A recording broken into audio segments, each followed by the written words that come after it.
So Monday night, this tweet comes out from Jeff Traylor, the UTSA coach.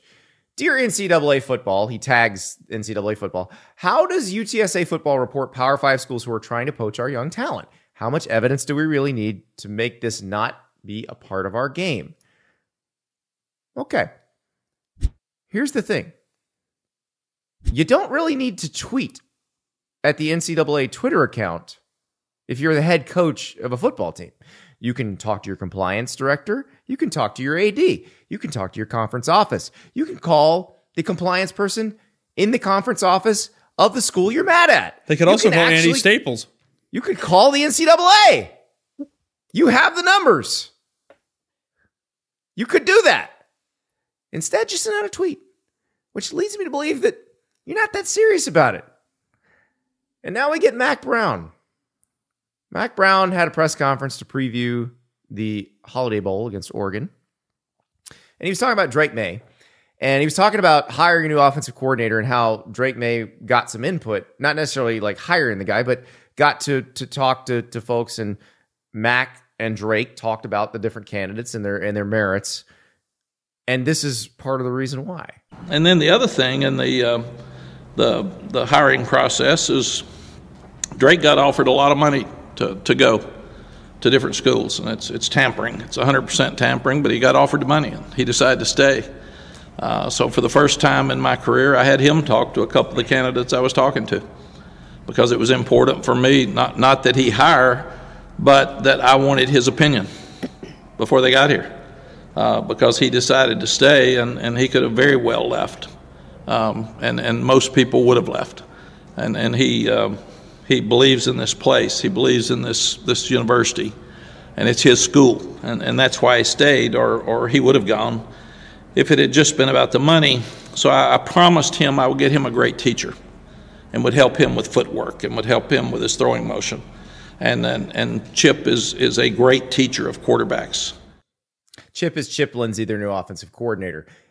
So good press corps there at North Carolina, because as soon as Mack opened the floor to questions, the logical follow-up was asked. Coach, who are some of the schools that offer Drake May money? I can't say that, and don't ask Drake. He's a young guy, and that's uncomfortable for him. You know who they are. Just look at all the ones that are getting the top recruits. They're the ones paying all the top money. So just you can figure that out. Take 2 of those 10, and you're right. You got it. It could, and probably more than the 2 that I know of. A quick follow-up, though, isn't the best way to kind of expose what's going on and eliminate what's going on, putting pressure on them by you giving us that information so we can share that and kind of expose what's going on? Yeah, it's a great question. The problem is it's all done through agents, and they would absolutely say it was a lie. So there's no paper trail? There's no paper trail. There's no way to prove it. It's all agent to agent. So I'm going to throw it out there, but you can't possibly get any proof, and I'm not going to tell you any schools, and don't ask Drake. It's almost as if Mack was trying to use this as a recruiting tool for North Carolina. Look at all the money Drake could have taken, and yet he chose to stay here because we're awesome. Grace, you went to North Carolina, right? I did. How much money would it take for me to get you to go to Arizona State? If I offered you $5 million, would you go? Yeah, I'd go. In the middle of your career, where would you go? Like, what about New Mexico State? Would you go there? For $5 million? Yeah. Sure. Would you drop out of college? I mean, $5 million pays a lot of tuition elsewhere. Why are you thinking about it? Well, yes. I'm thinking about it. I'm thinking about my whole life. Like, can I live off of $5 million for the rest of my life? Yes. Yeah, probably. And you can probably go back to college. And I mean this in the most sincere way possible. I would do here comes some Arizona slander. Reprehensible things for $5 million. You know how many death chips I would consume? If somebody offered my wife $5 million to abandon her family, I'd be like, that's fine. You should do it. You wouldn't get to reap the benefits if she's gone. That is so much money. Like, I know Drake probably is getting stuff at North Carolina. I'm not blind to that. I know. I also don't think it was actually $5 million, and it wasn't $5 million. But yeah. We had this discussion Pat the other day. Narduzzi thinks it's $5 million. That's why. Yeah, That's why he said it was $5 million on a radio Pat show. Narduzzi thinks it was $5 million because. And if it actually was $5 million, don't you think he would have gone? Wait, didn't Narduzzi say it was other ACC schools? Because they're not at the top of the recruiting. Well, that's not who Mac is. That's not who Mac's not accusing. At the top of the recruiting. Because I know which schools Mac is accusing. He's accusing Alabama and Ohio State, but he won't say it. So, but then Ohio State's in a crisis right now because their entire fan base and their collective is complaining about how they're not paying enough money to keep players in the fold. So here's the thing, guys.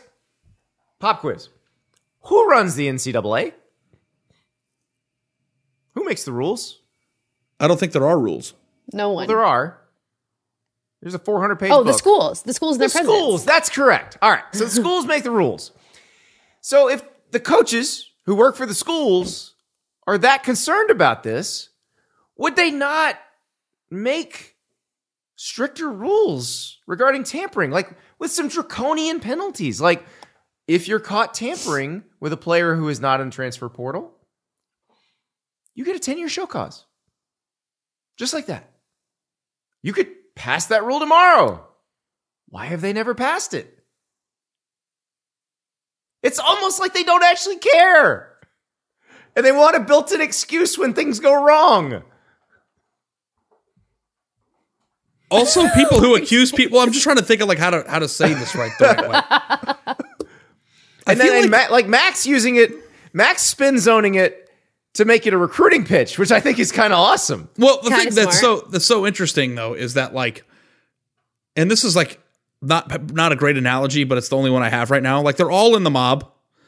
And somebody in the mob getting mad at somebody for being the enforcer that does violence to somebody, like you're still kind of a part of it. Yeah. It is a fraternity. There isn't a don't ask, don't tell policy. An omerta, in the actual mob. You're not supposed to rat. You're not supposed to rat. Basically, if you watch the first 10 minutes of Goodfellas, you have the handbook of how to be a good coach to your fellow comrades, right? Like that's what it is. You don't want to end up in the trunk of a car. I love that Joe Pesci's the model for everything. So that's one thing. And I understand like Mac doesn't want to get up into a press conference and get involved in a Mac's guy who can, like, he's listen. Yeah, I'm the one who wrote the story debunking the rumors that he was retiring last year. I talked to Mac. I was like, people are saying you're going to retire. He's like, yeah, I've heard that too. Let's clear the air. But I'm not going out on a particularly long limb when I say that I don't think Mac is going to be coaching for 15 more years. Like, if he wants to blowtorch somebody, he's the one guy who can. And so what's the recruiting pitch then for North Carolina now? That we are so good that we're worth more?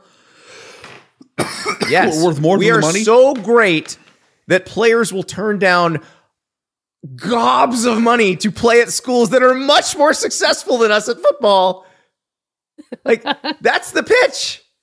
And it's a great pitch because guess who did stay? Listen, I believe entirely that Drake May got offered money to go to other schools. Sure. I do too. Oh, yeah. I don't believe it's $5 million, but I do believe he got offered money to go to other schools. I love how Ari turns his camera off and coughs. Is that what I did? I meant to hit the mute button. But I do, like, I believe that with all my heart. Yes, I believe Drake May got offered money to go to other schools.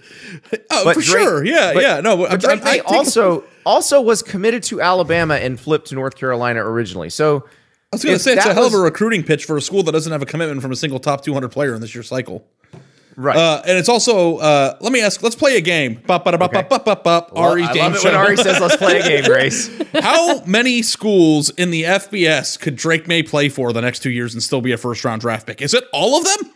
Yes. I think USC would be happy with Caleb. Everybody else would trade their quarterback for Drake May immediately. I'm saying, like, not even just being traded for. Like, if I put him on Eastern Michigan for the next 2 years, is he a first-round draft pick? Yep. Yes. He doesn't need Mac's help. Nope, he's a like first-round draft pick no matter what. This isn't like, oh, we hired a really good offensive coordinator who's good with footwork, and he's like, you know what? Not going to take the $5 million. That's not what's happening here. And like the whole thing with this buyout, this tampering thing and this NIL thing is that there is just a insane amount of numbers and rumors and figures that people who